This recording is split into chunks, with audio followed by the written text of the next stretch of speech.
curry goat here from Jenny's Walk, infusing coconut milk every Trini dream. Let's get started. This is my curry goat that I season and marinate overnight. So what I use for this seasoning, I added here some of this, some black pepper, and you all know my sofrito, my season. I use some of that. I add in some of this chili, lime seasoning salt, my ginger garlic paste, some oregano, dry oregano. I've infused it with a little bit of mustard oil, and I use mustard. Yes, mustard is a meat tenderizer, and I also added some hing, and I give it a good marinate overnight. So now today I'm out, so take it out of the fridge, let it break its temperature down for like half an hour. I have here some peppers. This is just some bell peppers. This is not hot. I have some white onions, some shallots, and I have here some curry leaves. You all have carapule leaf, whatever leaf you all know. Let me know what you're using.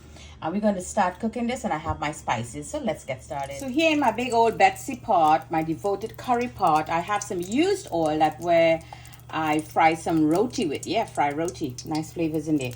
Cumin, 2 cardamom, black mustard seed, and some fenugreek. In goes that. Here I'm going to add in now all of that curry leaf. It's dry, lots of flavors in there.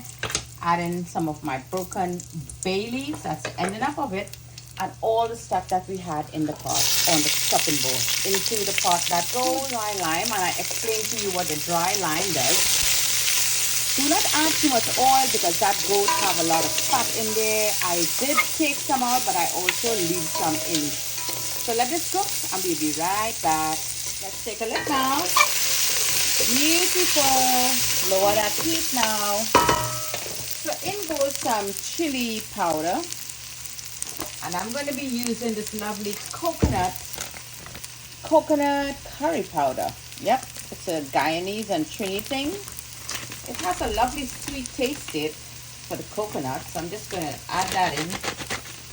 And I'm going to add in my ginger garlic paste, a little more fresh ginger garlic paste in here. Drop that in there. And let's just give this a little mix. Wake it up for like 30 seconds. Marinated goat meat. There you go.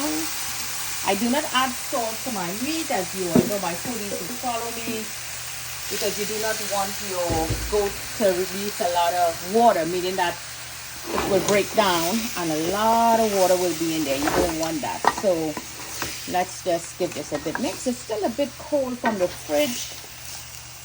So let's just combine all that lovely curry flavors that we have in the bottom there. That we simple, easy do it. Curry goat here from Jenny's Walk, and as you can see, I left some of the fat in there. So that fat in there will render, and we're going to cook it in its own fat. Put that lid on, and we're going to open this back up in 7 minutes. Let's take a look now. Okay, what an angry pot. So this looks marvelous. You see a lot of water. It released on its own, so that is that fresh water in there. So here, my dear foodies, is ram it up. This is a curry goat booster. And it's good for goat and mutton and all of that. So we're going to add this. This is good for up to 3 pounds of goat or mutton, as it says over here. So we're going to add this. Remember, we didn't add any salt. And I forgot to mention to you, my foodies who follow me, you all saw I got all that lovely bandania from Trinidad. Yep, that's right. So I did add some bandania together with my flavors of that sofrito. So what we're going to do, we're going to leave this open. And we want all this to fry out very nicely. So here I have my kosher salt. We're going to be adding as we go along to see how that salt is. But let this stay open and let this fry down. Get all that fresh water. Let's take a look now. Okay, so all we see in here is oils. You see that? There's no water. So this has been frying for the past 2 minutes because I told you I want that oil to really fry up into that meat. And we're going to be using some coconut milk also in this. But first, we don't want that coconut milk to just boil away, and we want that flavor to remain when we finish. So here is that marinade water, and I have broth in there. Yep. We want to cook this meat until it gets tender before we infuse it with our coconut milk. So give this a good mix. I'm going to leave it open a little bit and let it boil until it gets tender, and then we're going to be right. Take a look now. There you go. You hear all that slowly loopy boiling, my dear foodies, and the meat get very heavy. So this is almost done. So this is a point where I boil most of the water out and my meat is almost cooked.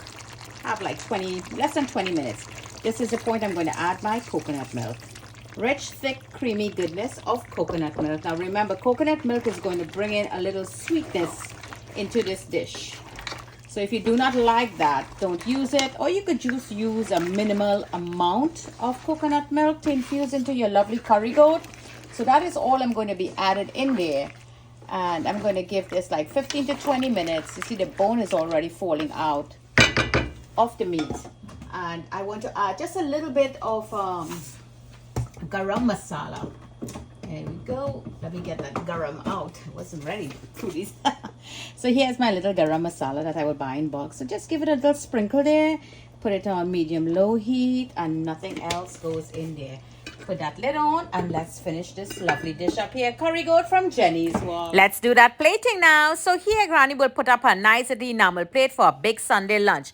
Pack that white rice on the side and let us just put that curry goat infused in coconut milk on half of the plate while the rice is on the other half. Lots of gravy to enjoy with this because no dal or lentil today. A nice little house salad here on the side, some cabbage and whatever have you.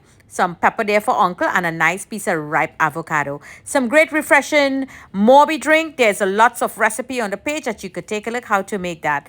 Delightful dish here from Jenny's Wok. Always bringing great flavors to the table. From my kitchen to your kitchen. Happy cooking!